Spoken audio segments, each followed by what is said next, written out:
What are common home inspection findings? Great question. If you're buying or selling a home, this information is going to open your eyes and send you into your inspection period well informed so that you know the difference between, that's not a big deal, and that's definitely not normal.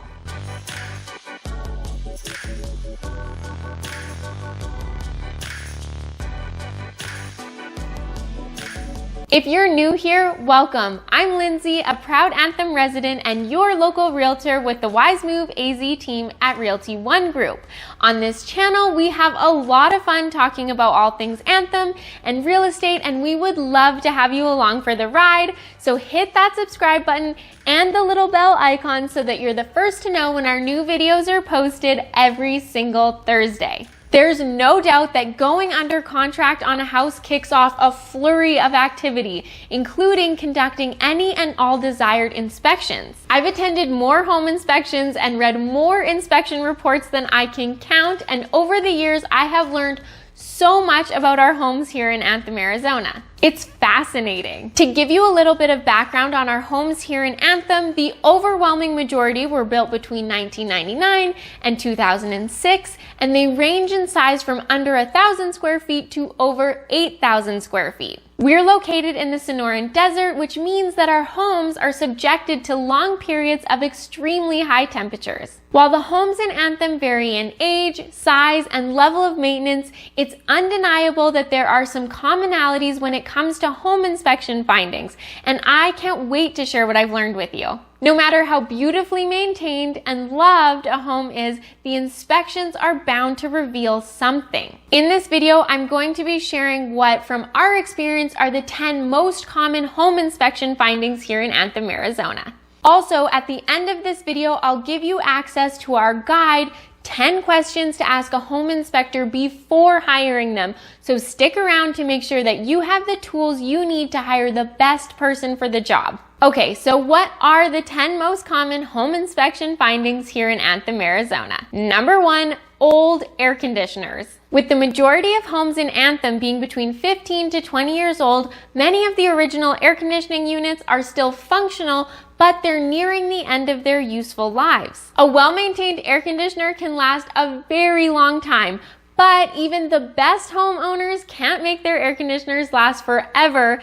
especially in the Arizona heat. For this reason, we recommend that you get an HVAC inspection in addition to your general inspection. While you typically can't ask the seller to provide a new air conditioner, it is reasonable to request that they be in working order. A couple of weeks ago, we did a video on what's reasonable to ask the seller to fix following the home inspection, and we addressed this issue and many others in more detail. So if you'd like to check that out, I will link to it in the cards for this video. Number 2, swiggle seal and other window issues. Thanks to that desert heat we're famous for, our windows take a beating. Here in Anthem, it's not uncommon to see issues with the seals in our windows, particularly on windows that receive direct sunlight. As long as the seal hasn't broken and there isn't a buildup of moisture between the panes, the window is technically still functional, even if it isn't pretty. If the seal has broken, it becomes more of an issue and it's recommended that the window be replaced. But guess what?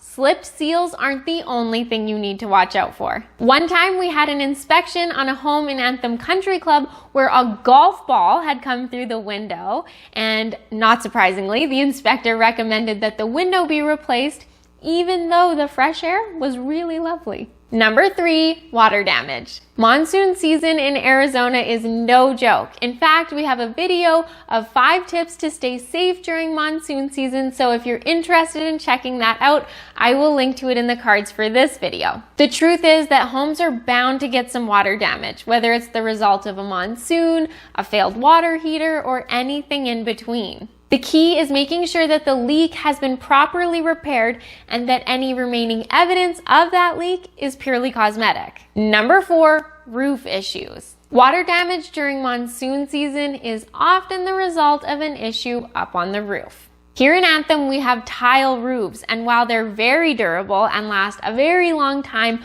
we do see minor roof issues come up on the majority of our inspections. Typically, it's something simple, like a few cracked tiles, tiles that have slipped out of place, or a mortar pack that's cracked over time. The good news is that these repairs can be done by a qualified roofer or even a skilled handyman and are usually not a big deal. Another thing to note is that if the home has solar, it's not uncommon for a few tiles to be damaged during the installation of the panels, and again, they just need to be repaired. What repairs have you had to make to your home? Do you have first-hand experience with roof issues? Let me know in the comments. Number 5, failed GFCIs and other minor electrical items. Knock on wood, I have yet to have an inspection in Anthem with any major electrical issues. That being said, it's common for there to be GFCIs that need to be replaced or for other minor adjustments to be made in the electrical panel. GFCIs are ground fault circuit interrupters, and they're designed to reduce the risk of shock in areas where water may be present. Again, the electrical items that we typically see can be corrected by an electrician or even a skilled handyman in most cases. Number 6, trip hazards. It's the inspector's job to note safety hazards on the property. As the homes in Anthem settle, we sometimes see trip hazards form where the sidewalk meets the driveway or where the sidewalk meets the front door. Depending on what caused the trip hazard to form and what the surfaces are made of, this one can be a bit trickier to fix and may require some further investigation. Number 7, settling cracks. Speaking of settling, it's also common to have settling cracks in the drywall. Unless the cracks are particularly wide or deep, they're usually nothing to be concerned about. But if they bother you, they can be patched or taped and then painted over. The inspector will be able to tell you if any of the cracks warrant further investigation, but we've never had that happen before. Number 8, termites. Have you heard the saying, it's not if you get termites, but when? Well, that's true here in Anthem too. So we always recommend that our clients get a termite inspection. This inspection will tell you if there are active termites and if there are conditions conducive to getting termites. Thankfully, we have subterranean termites here, which makes them easier to identify and easier to treat. If the home has termites, it needs to be treated by a pest control company. We also recommend that you get a termite warranty and renew it annually. Number 9, pool leaks. If the home has a pool, it's not uncommon for the equipment to have leaks or for the finish to be deteriorating. It may be worth having a proper pool inspection done, particularly if you'll be new to pool ownership. Number 10, faded paint. In Anthem, the HOAs do a fabulous job of maintaining the appearance of the neighborhoods. If the exterior paint is faded on your Anthem home, you'll get a letter from the HOA letting you know that you need to repaint. When buying a home, you'll want to take a look at the condition of the exterior paint so that you can determine if you need to budget for repainting in the near future. So there you have it. Overall, the homes in Anthem are very well built and our common home inspection findings are very manageable. That being said, we would love to help you navigate the home buying or selling process, including the inspection period. As promised, if you'd like to download a copy of our guide, 10 questions to ask a home inspector before hiring them, simply click the link in the description box below. If this video was helpful, let me know by hitting that like button, subscribing to our channel, and sharing this video with your friends. Lastly, if you want to make sure that you're truly prepared for your inspection period, then you'll want to click and watch this video up top, which will walk you through all of the recommended inspections, or this video on the bottom that explains the Binzer process and gives our best tips for buyers just like you. Enjoy those, and I'll see you next Thursday.